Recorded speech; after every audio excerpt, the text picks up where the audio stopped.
Hello, this is Global News Networks. I'm Tobias. And I am Christopher. Today we are going to be talking about Nazi policies towards women. So, Tobias, what was this policy based upon? Great question, Christopher. Nazi policy was based upon two things. It was the two fears. Nazi believed German population was growing too slowly. The birth rate fell from 2 million to 1 million due to the number of young men who lost their lives in the First World War.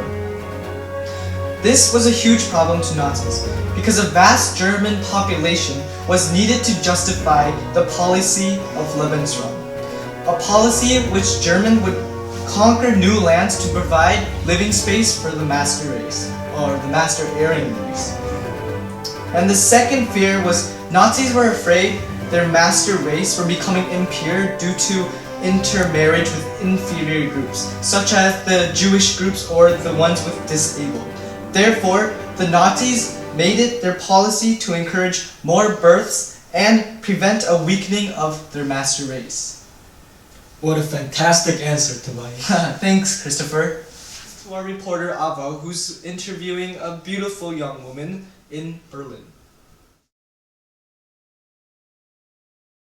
What do you think about the law, the policy for the encouragement of marriage? Well, I think it's really good. After I got married, I got a loan of 600 marks, and I was planning on having a lot of children. So after my first child, I didn't have to pay back anything of the loan. Yeah, because every time I got a child, 25% of it would be gone. So after 4 children, I would be debt-free. So I noticed you have a gold medal. What's that about? Well, it's a Mother's Cross. I got it because I had 8 kids in Germany.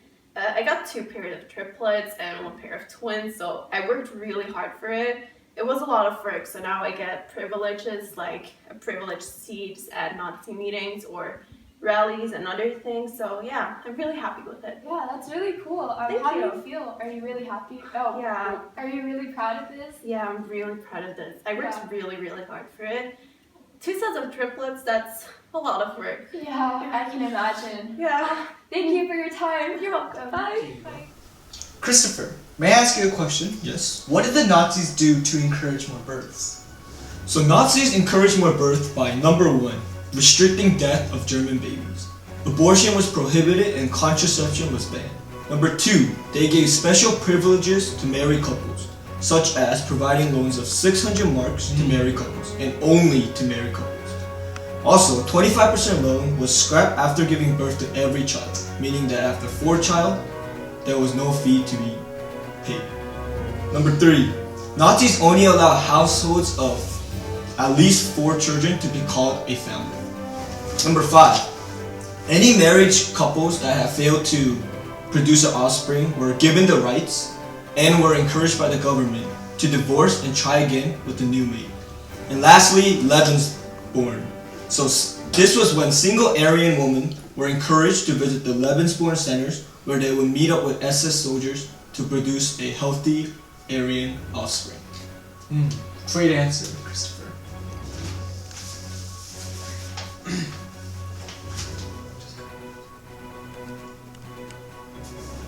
So we have just received news that numerous reporters are down in Berlin interviewing women about this topic.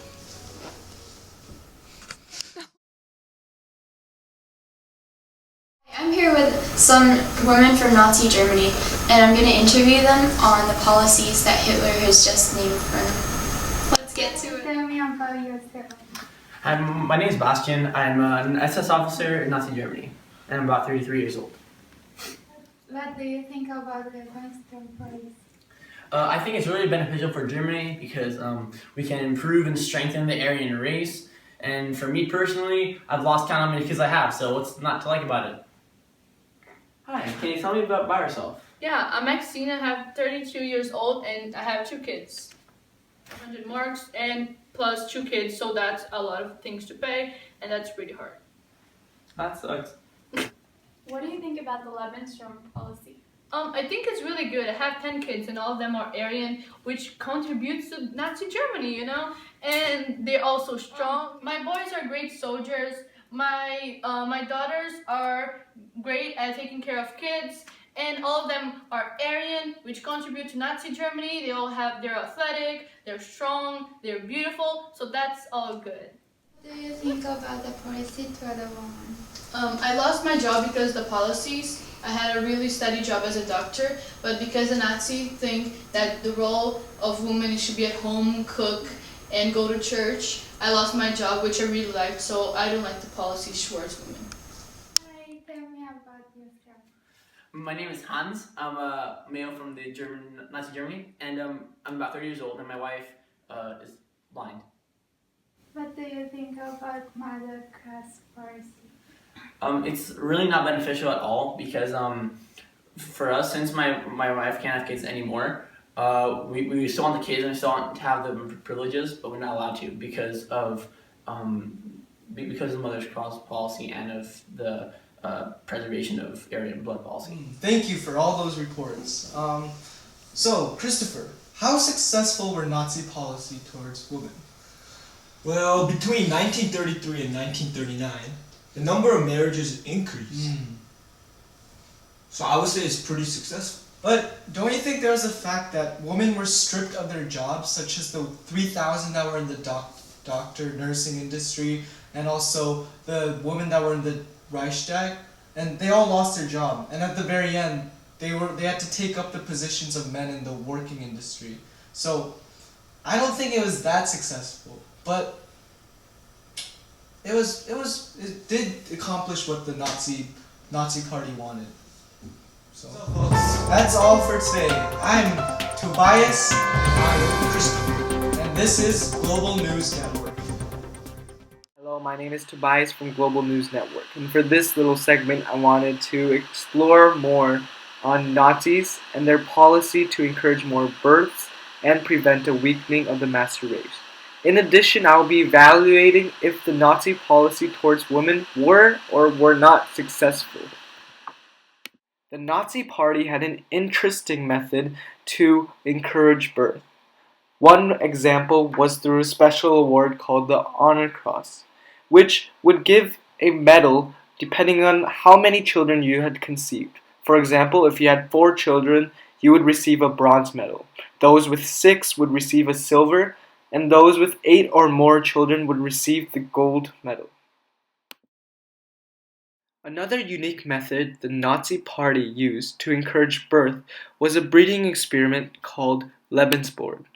Lebensborn encouraged anonymous births by unmarried women and SS members in order to raise an racially pure and healthy Aryan baby. Not only had the Nazi Party encouraged birth rate, but they wanted to prevent a weakening of the master race. And unlike before, they did this through a more aggressive and physical manner. In 1933, the Nazis began a program of compulsory sterilization. And for all people suffering from a physical disability, including blindness, deafness, epilepsy, and even having a simple depression or being addicted to alcohol, they would be forced to be sterilized. And by 1937, almost 200,000 compulsory sterilizations had been carried out. If that weren't enough, in 1935, the Law for the Protection of German Blood and Honor, also known as Nuremberg Laws, were created, which banned any marriages or sexual relations between Aryans and Jews. In the same year, people suffering from any infectious or hereditary disease were also banned from marrying or having any sexual relations. Harsh, am I right? But the true question is, how successful were Nazi policies towards women? On the surface, it would appear that Nazi policies had been successful, as in 1933 to 1939, the number of marriages increased and there was a sharp rise in the birth rate. However, that's only the surface. If we were to dig deeper, we would definitely see some flaws. For example, even though the birth rate was only still 1.5 million births per year, and it did increase, it was still far short of the pre-war levels. And a lot of women were actually rebelling against these Nazi policies, as they felt they had their own unique talents and should not be confined to the home. Others flouted the law against women employment, and if they were to find work, they would usually get low-paid and low-skilled jobs.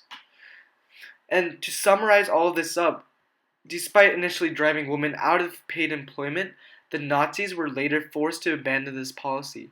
In 1933, there were 11.5 million women jobs, whereas in 1939, there was a higher need for women to join the working industry. Thus, it rose to 12.5 million jobs.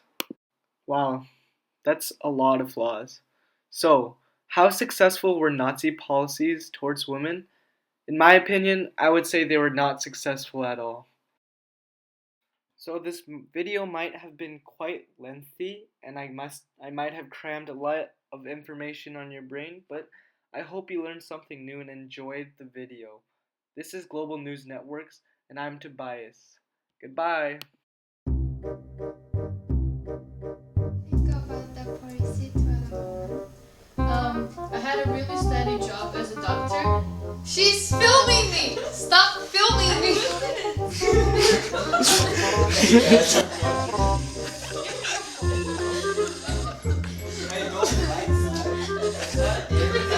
While I'm filming.